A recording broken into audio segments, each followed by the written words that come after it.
Well, welcome everybody on YouTube. I hope everyone is doing well.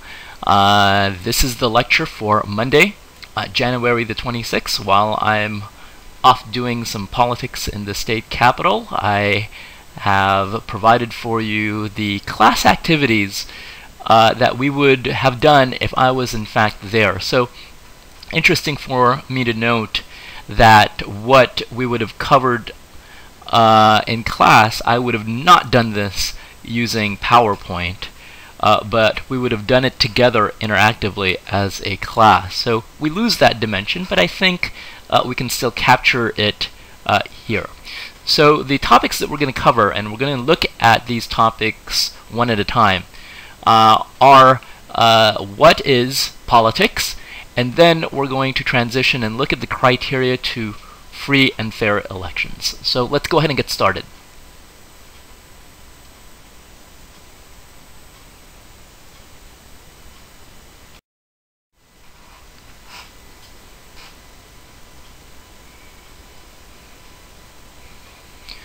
So what is politics? If we were in class, what I would have you folks do is to take out a piece of scratch paper, and in fact I would ask you to do the same right now.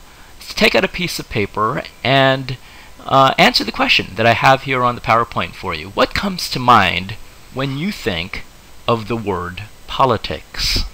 Now anything goes here, okay? Just jot down a few words, and this is what I want you to do.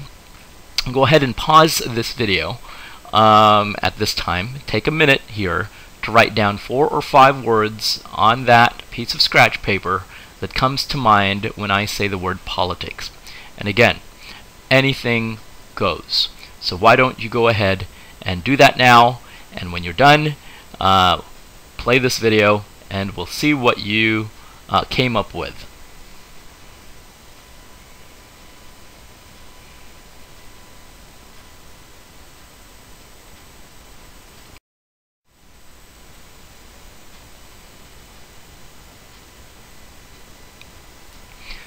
Okay, so by now you should have on your piece of paper maybe 4 or 5 words, and what I have here for you are some of the words that my former students in my former classes have brainstormed throughout the years. There's no research methodology here. I just came up with these words since these words seem to come up all the time, but some of the words that some of the class have brainstormed, in fact some of you folks may in fact have jotted this down, are the following. So let me just go ahead and provide it for you orally. When people think of politics, they think of government, they think of money, they think of power, they think of lobbyists, they think of special interest groups, and of course what makes the topic of politics interesting is, of course, it has its darker side, right? People may associate politics with blatant lying, corruption, cronyism. Several times students have just bluntly shouted in class, "They're a bunch of scumbags." Some people think of the media or the president and campaigns. So if we were in class, I would ask you what you thought of, and I would write the words we would brainstorm as a class on the board. And once I've done this, what I would do is I would take a red pen and then circle any of the words that have a negative component to it. Now, I would be the judge of that, and the criteria that I would use is that if the word could be viewed or seen or interpreted in a negative way, I would circle it. And if you look at all of these words that I've come up here on the PowerPoint, I would in fact circle all of them. And that would not be uncommon at all. Most of my classes view politics negatively. The majority, if not all of the words that we would jot down on the board would all be circled red. So why is that? Why is it that people have, generally speaking here, they tend to have a negative view of politics? And that question I will answer on the following slide.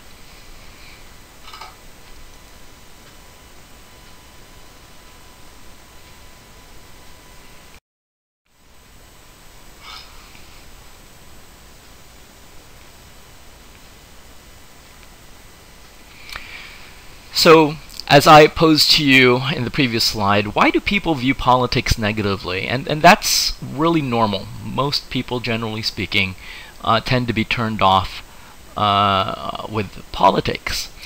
And really, to answer that question, we also actually have to pose another question. And that question is, what is fair? When you think about that question, you have to understand that the word fair is subjective, isn't it? Everyone has their own opinion, their own idea of what fairness means to them. And in a way, that's why politics is pretty much rough and tumble. People have differing opinions of what fairness means to them. In a way, you could append the word justice here too. People have differing ideas of what justice means, right? You definitely have your own idea of what fairness means to you. I definitely have my own idea of what fairness means to me. And what you see in our messy democracy is this battle for what people believe to be fair. And so, folks, that battle, that disagreement, the disagreement of policy, is in essence why people are so passionate about politics, and why, in effect, when people don't get what they want from the process, you'll see here, they view politics negatively. Speaking of process, hint, hint, that's what politics is, generally speaking. It's a process, really driven by rules. And to explain this, I'll need to go back to the presidential election of 2000, and I know most of you were probably pretty young during that election. But I think it's important to highlight this election, because this, in a way, explains this idea about politics as a process.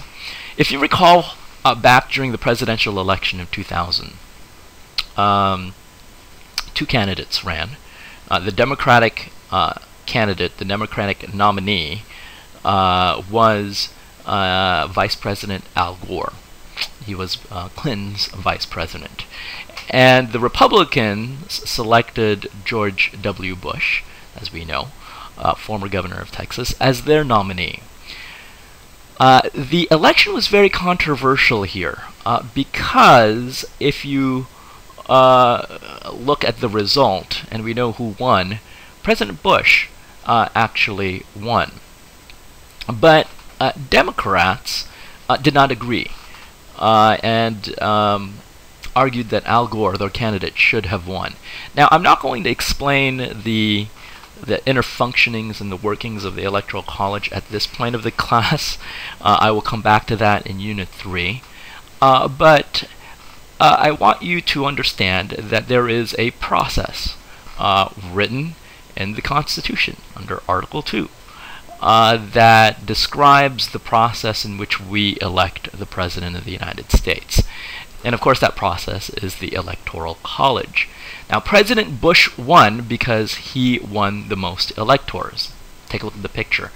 He won with 271 electoral votes to Al Gore's 266. Democrats, on the other hand, were up in arms because they believed that this was not fair at all. If you look at the bottom picture, you can see that Al Gore received more popular votes than did President Bush. Now, what are popular votes? Those are votes that you and me would cast. And as you can see, Al Gore had more votes than Bush, with 47,123,818 versus George W. Bush's 47,063,088 votes. So fundamentally here, ladies and gentlemen, what I want you to understand is if you ask, again, Democrats and Republicans who won the election, they would, in effect, argue for their candidate. There is no agreement in the political process. But at the end of the day, President Bush won because of the process written in the Constitution.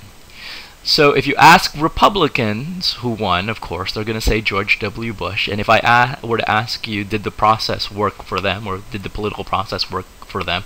Of course you're going to say, Republicans are going to say, yes, the system worked, right? We got what we want. The system is not broken.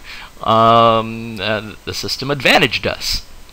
We got our man into the White House. Well, if you ask, again, Democrats who won this presidential election, they're going to say Al Gore, and they're going to say that the political process was unfair, is broken because, again, the person who received the most votes didn't, in fact, win. So as you can see, politics is a process that is driven by the rules, and the rules, understand, advantages certain people and could potentially disadvantage others. Okay?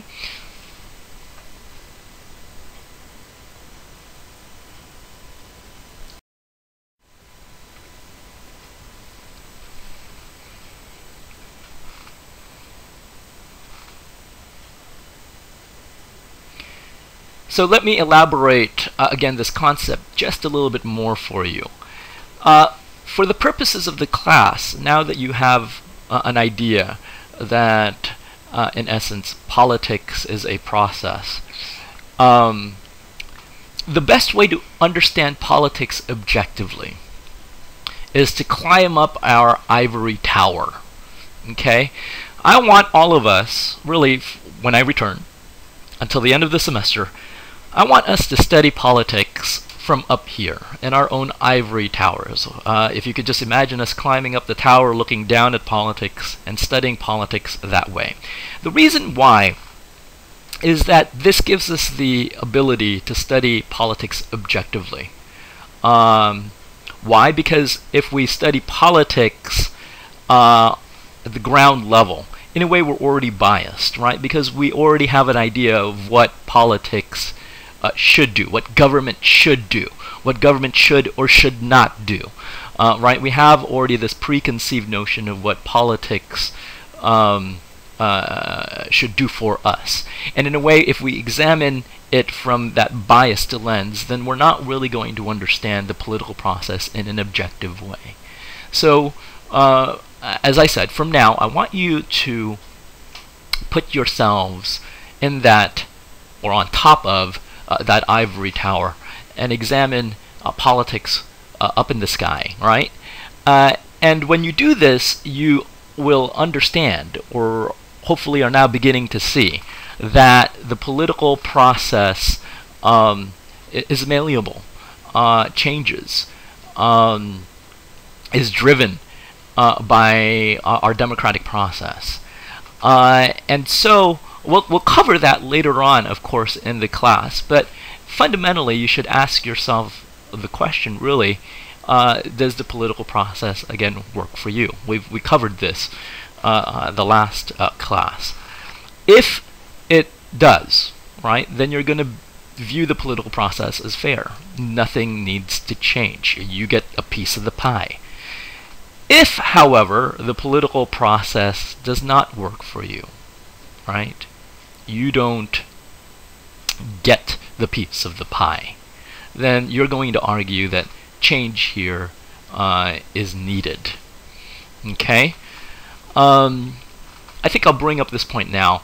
I think you understand when you actually read chapter 1 of your EAG text. I defined politics for you as O'Connor, Sabato, and Yanis as the process in which we determine as a society who gets what, when, where, why, and how. And if you think about this, politics, in a way, is tied with economics. You can't talk about economics without talking about politics. I'm jumping the gun here, and I may, in fact, reiterate this point when we get back. But for those of you who've taken economics, fundamentally there's a theory about resources, natural resources in particular, right? That they're finite, that they're eventually going to go away, that we'll use all of our natural resources. That's why we're looking at alternative ways of replenishing energy, so on and so forth. In a way, that's what politics is. Since resources are limited, are scarce, politics is the vehicle that we as a society determines how we allocate those limited resources, right? We determine who gets what, where they get it, why they get it, how they get it. We as a society determine that, and that is, in essence, what the political process is. It's the vehicle in which we allocate resources. But that is just really looking at it from an economic point of view. You got to understand that politics does not just allocate resources, economic resources, but also allocates, in essence, rights, social rights, political rights, in essence, to economic rights. Politics is what determines that, determines who gets those political rights. And by virtue of that, who gets political rights, so therefore there's going to be folks who don't get political rights. Okay? And in a way you see this, we'll talk much more about this in Unit 4 of the class, the topic of civil rights. When our country was first founded, there was 3 criteria in order for you to have political rights. And if you recall what that was, or what that were, the 3 criteria, you had to have been male, you had to have been white, and you had to have owned property, right? Those are the 3 criteria that availed you to have political rights. And if you didn't meet any of those criteria, you didn't have any rights. So understand, ladies and gentlemen, politics, again, does not just talk about the economic resources, but also talks about the political and the social. So the purpose of the class really is this, right? If the political process works for you, then you can leave it alone. You agree with the status quo.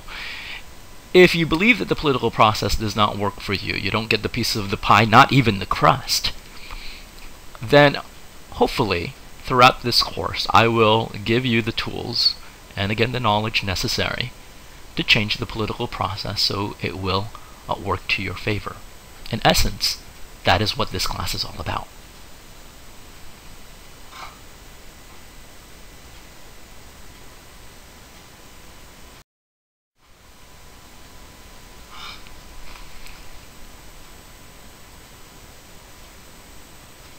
Okay, so let's leave politics and move now, transition to the criteria to free and fair elections. To begin, ladies and gentlemen, I would, in fact, have you, if we were in class, conduct a mock general election. And in this case, we're going to pretend that it's 2016. And as you can see, I've already selected, pre-selected our candidates here.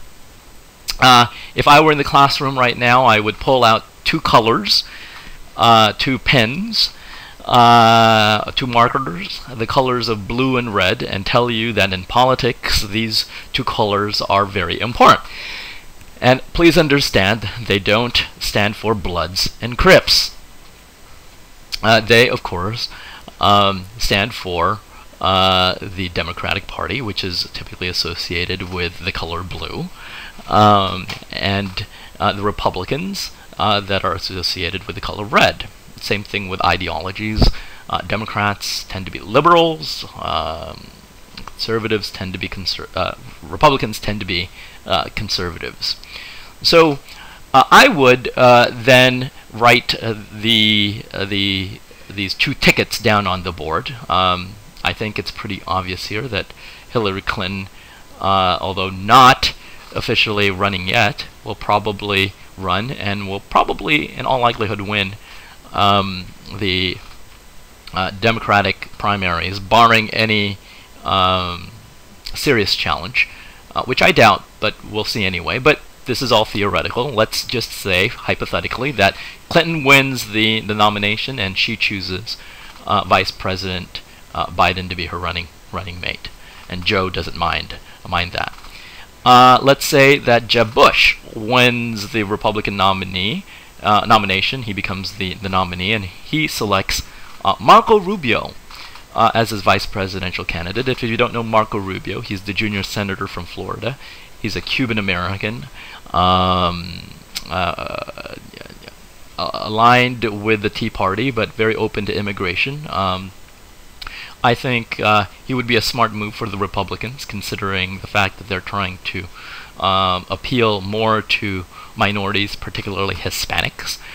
So what I would have you folks do at this time, if we were in the classroom, is I would have you take out a piece of scratch paper, and I would actually have you vote. We would conduct a mock general election. And so, by doing this, I will explain to you the criteria to what free and fair elections are by doing this exercise. So since we don't have the opportunity to do that, I'll just describe the process to you, and I'll do that in the next slide.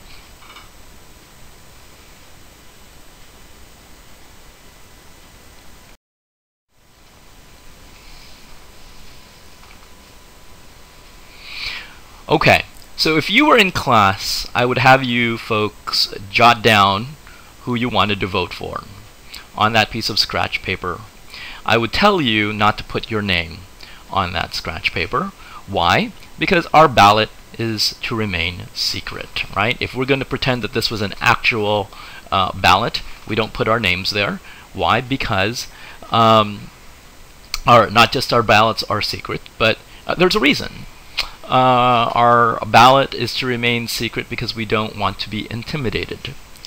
We don't want other people to intimidate us. Back in the old days of the early 20th century, here in the United States, in the era of Tammany Hall, you had very corrupt politicians who bought votes, who in a way intimidated people to vote for certain folks, or else bad things were to happen to them. So that again doesn't happen per se, generally speaking, anymore. But folks, it keeps the integrity, right, of your vote. So I would have you folks turn your little pieces of scratch paper into me, and as I collect those papers, I would describe to you and write on the board these 4 criteria to free and fair elections. Hint, hint on all 4 of these. The first criteria to have free and fair elections is that elections must be held regularly. What does that mean? It means that people know when elections take place and that they are held in a regular basis. Okay? Here in the United States, we follow this criteria. In fact, we know when Election Day is. It is held in every even-numbered year in November, and we know when Election Day is. It's the first Tuesday of November. We know that that is Election Day. I would then ask you this question. What would happen if elections were not held regularly? What would be the ramifications? What would be the consequences? Well, if you think about that, that would mean if elections are not held regularly, if the people are not allowed to vote and have their voice heard in the political process, it means, if you think about it, that the people in power remain in power. Okay? They don't change, right? Because there is no election. And in fact, you can argue that ultimately, if elections are not held regularly, then we wouldn't be living in a democracy, wouldn't we? Right? It would be an authoritarian system of government. It wouldn't be a democracy. It would be a dictatorship, a tyrannical dictatorship, perhaps. It would be the rule of a few, or an oligarchy, right? So clearly the regime changes if we do not have elections held regularly. Okay. The next criteria to free and fair elections is this idea that elections must be open to participation. Now, what does that mean? It means, ladies and gentlemen, that those who meet the criteria to vote are able to vote. Let me repeat that. Those who meet the criteria to vote are able to vote. Okay? And if I were to ask you if that was the case in our country, your answer would be no, right? I've explained this to you. The criteria to vote when the Republic was formed is that you had to be a white male who owned property. Now, we've come a long way since that. And so we've become more perfect in that. And so, of course, we know that African Americans struggled for their right to vote. So did women during the women's rights movement. So open to participation is very important. Now, once again, the question of consequences and ramifications if this were not the case. Well, think about it. If people are not able to vote, if they are barred from voting, then clearly the policy that is made would not be a reflection of the general will of the public, or in this case, the general will of the electorate, right? And that would not be fair. Okay, by not having women the right to vote, then ultimately you're not getting their voice heard, right? So same thing with the first criteria of elections not being held regularly. If you don't have elections, whose voice is suppressed? You got it, right? The people. Okay?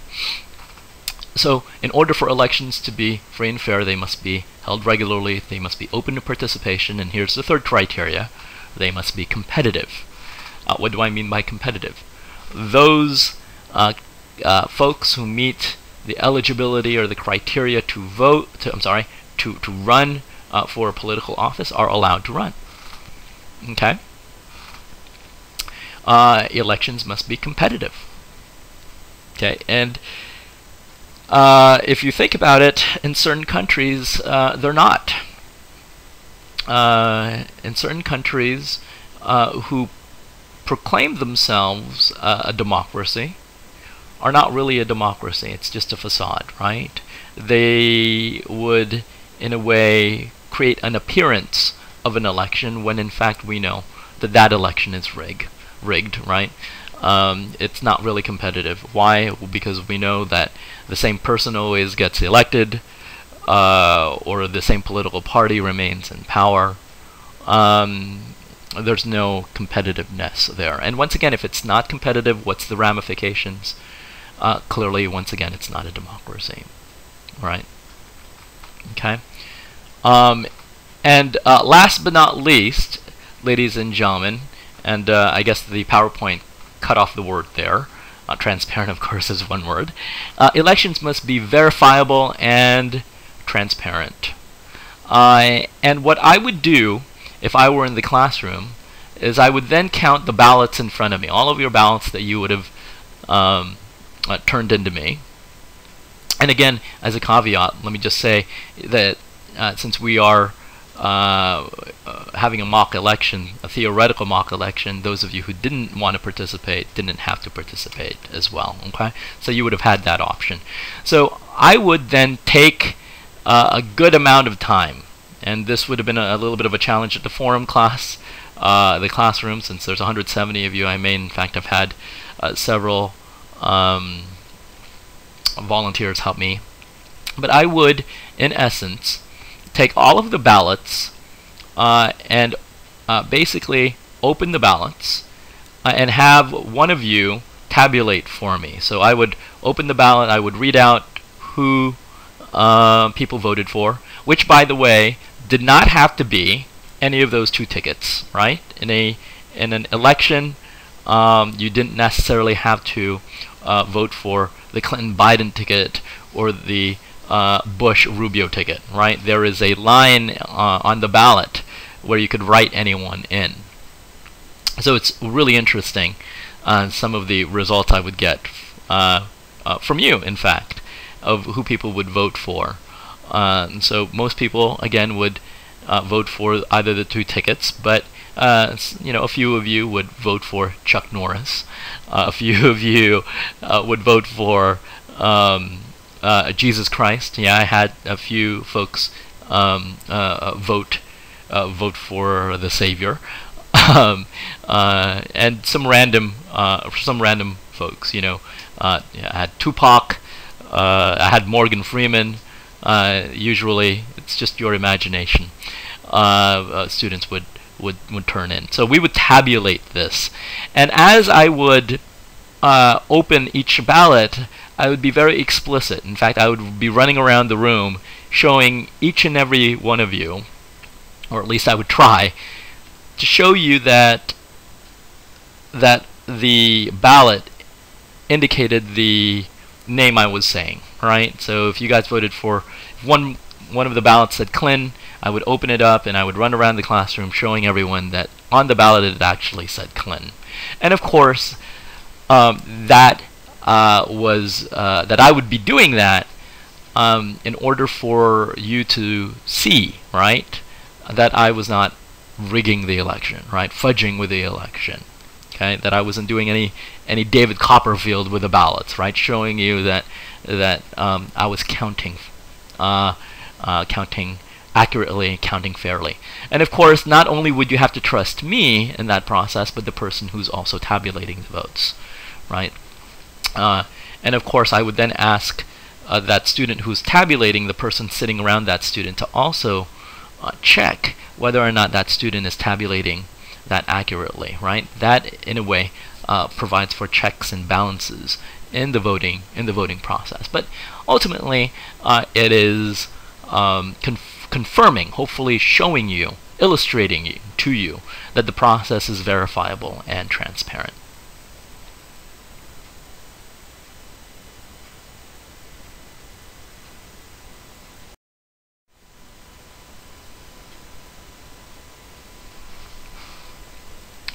So this is just a hypothetical. So let's say typically most young people lean left. So Clinton Biden, let's just say for the sake of example, received 55 votes. Bush and Rubio received only 35 votes. And of course, who won? Clinton, Biden, with the most votes. But I want to distinguish here. I want to distinguish here the difference between majority rule and winning with a plurality vote. Okay, let's take a look at our example. Did Clinton win the majority of the votes? Okay, let's see, do the math. There's 90, right? 55 plus 35. Okay, you do the math, is 90 votes. Okay, did Clinton Biden receive the majority of the votes? So they have to receive 50% plus one of the votes. And the answer is, of course, is yes. Right? Half of 90 is 45.